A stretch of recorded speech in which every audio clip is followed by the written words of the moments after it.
coming out on fire. I called everyone out. All these punks been talking about me for years. They know what the truth is. They know they don't want to get in the cage with the funky one. Khabib, I'm the best grappler on planet Earth. Khabib, bring the heat. George, come out of retirement. Just tell me what I got to do. Diaz, this you guys put down the pipe. I'm long enough to pass USADA test to get in the cage. Masvidal, you're a bum. Boom, roasted. Thompson, I got nothing to say bad about Steve Thompson, but I know I'll beat him up. Darren Till, he's the worst. This guy, Darren Till stinks. I'll beat him up so easy. He wants to talk like he's tough on tour. Hey, Darren, if you're really tough, call the UFC. Tell them, bring Funky to London to come beat you up.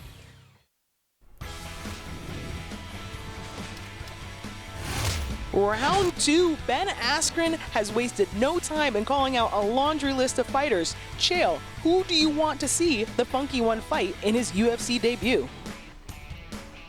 And Ariel, you know what you were seeing there with Ben letting loose like that? You're not seeing a guy that's just having fun and going out to promote. You're seeing a guy that has been held back, who is wanted in here, who many people for many years knew they were protected from because he was tied up in some other organization. He had to sit at home with his family and hear these things being said about him, but he was keeping track and he remembers, and now he's coming after everybody. To the question, Helwani, before we even talk about who Ben is going to be matched up with, we have to determine what weight class he's in. And I don't think it's a foregone conclusion that he's going to be at welterweight. Look, Dana White has already told us Ben Askren will be taking on a top 5 guy. So if you bring him in the top 5, essentially you're bringing him into the semifinals.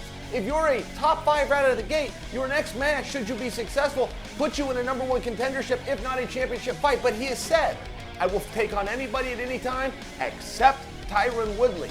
The reason I offer you that, a lot of people don't know, Aaron, possibly yourself included, but when he was been at one championship was very forward-thinking and proactive on some of the weight-cutting issues that we've seen here in the States. They moved everybody up a weight. Ben Askren actually finished his career over at 1, main eventing, but taking on middleweights. And the only reason I offer that to you is because they have not yet told us what weight class Ben is going to go. I know Ben very well personally. I followed his amateur wrestling career. I can tell you, yeah, he used to wrestle in the 170 class, but he would also go to tournaments at the 185-pound class. So the first thing we have to know is what weight is Ben Askren?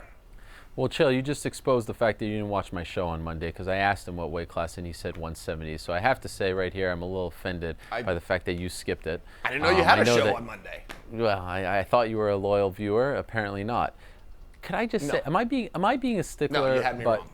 Am I being a stickler by bringing up for the second time today that it's a little weird that the UFC hasn't acknowledged Ben's presence in the company yet? Or is this almost brilliant? Is this like the NWO where he's like the Askren World Order, where he's just going to come in on Saturday night and crash the party? Is this what they're doing here? Because I think it's very bizarre that one has acknowledged him, DJ, they've all talked about it except the UFC. Is that weird? I think it's a little bit weird. Ben even asked the UFC on social media, hey, are you going to announce me, or am I that date in the corner that you're pretending you didn't show up with? Yeah, it is bizarre. And I know I'm going a little bit off track here, so let me get back on track. Per the question, who do we want to see him fight, if in fact he is going to fight in the UFC? Because he did tell me he has to renegotiate his deal because it's about to expire, the deal that they essentially now own from one. If I had my druthers, it's GSP. He's been talking about GSP. In fact, he predicted a year and a half ago that he would fight GSP in Montreal in the spring of 2019. This incredible prediction might actually come to fruition. We're actually on track here. Why do I want the GSP fight? It's quite simple. The UFC doesn't want to give George another title fight. He left 170, vacated that title. Won 185 title, vacated it. They don't feel like they can trust them, but of course they still want to be in business with him. They still want to make money off of him. So what do? And George has been talking about legacy fights and fights that mean something and fights that raise his stock. Here you have an opportunity to fight the undefeated Ben Askren, the former Bellator welterweight champion, the former one championship champion. This is a perfect opportunity for both guys. Do it at 170, do it in Montreal, let Ben be the heel, let George come back and get that big legacy fight. I think this is the perfect fight for both men, I would argue. You have a show on Mondays. I mean, I have to tell you that you really caught me off guard. Congratulations with that. Thank you. Thank you. Worked hard. Yeah, it's very nice. New. Aaron, that's new, very nice. Thank you. Okay, listen.